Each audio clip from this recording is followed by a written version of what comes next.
a look at the CBS Sports All-America offensive line. Alabama's Cam Robinson, the Outland Trophy winner, which was a surprise for some. Wisconsin's Ryan Ramczyk, great name for an O-lineman. Ohio State's Pat Elflein, Connor Williams from Texas, and Washington State's Cody OConnell. And we have a former offensive lineman or two ready to help break this thing down, along with CBSSports.com's Dennis Dodd. Thoughts on this group, starting with Elflein. Dennis? Well, of course, I'll defer to these guys, but Pat Elflein was Urban Meyer's first major award winner at Ohio State. Not Braxton Miller, not Ezekiel Elliott. This guy was the best center in the country, Remington Award winner.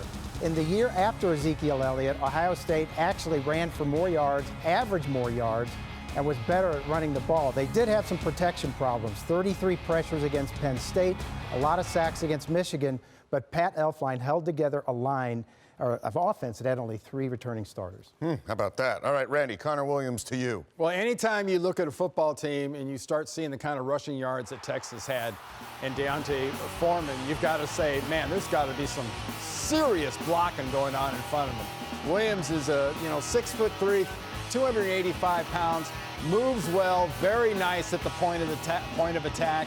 A guy that can get around on the powers and if blocks and things like that, and gets a guy like Foreman some of those extra yards. Pulling on the backside on the powers nowadays is meat and potatoes, and kind of the new dancing bears in college football and pro football. You're seeing bigger, heavier, but quicker offensive linemen. Yeah. Dancing Bears. I'm just getting a vision for a segment for next year, maybe. Yeah. All right, AT, who you want to take from that line? How about Ryan Ramczyk from Wisconsin, man? This kid was an unbelievable player, did a nice job. What I loved about him is that he was technically sound. He's a guy that plays to the whistle. He's got very good feet, keeps his shoulders square. In the offensive line world, you got to live within a 6-inch world. Your feet and your punch need to be small but powerful. He has light feet and heavy, violent hands. That's exactly what you need. Did a really nice job, combination blocks, climbing up to the next level, working with his guards, and he was physical. A great player, transferred from Stevens Point.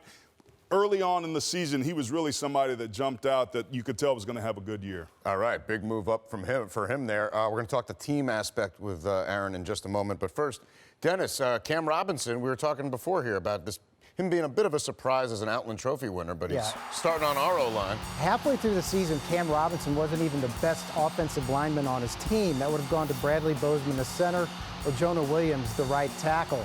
But he came on in the second half, obviously protecting Jalen Hurts' blind side, and they got running the ball, lowered their turnovers. And Cam Robinson, talk about dancing bears, at 6'6", 326.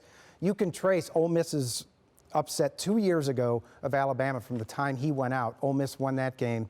Alabama recovered nicely. Indeed. Of course, Washington State, we've seen a big surge from them these last couple years, and it does start up front before Luke Falk's throwing it all over the place. And it starts at Washington State with Cody OConnell. 6'8", 334 pounds. Their first consensus All-American since 2005.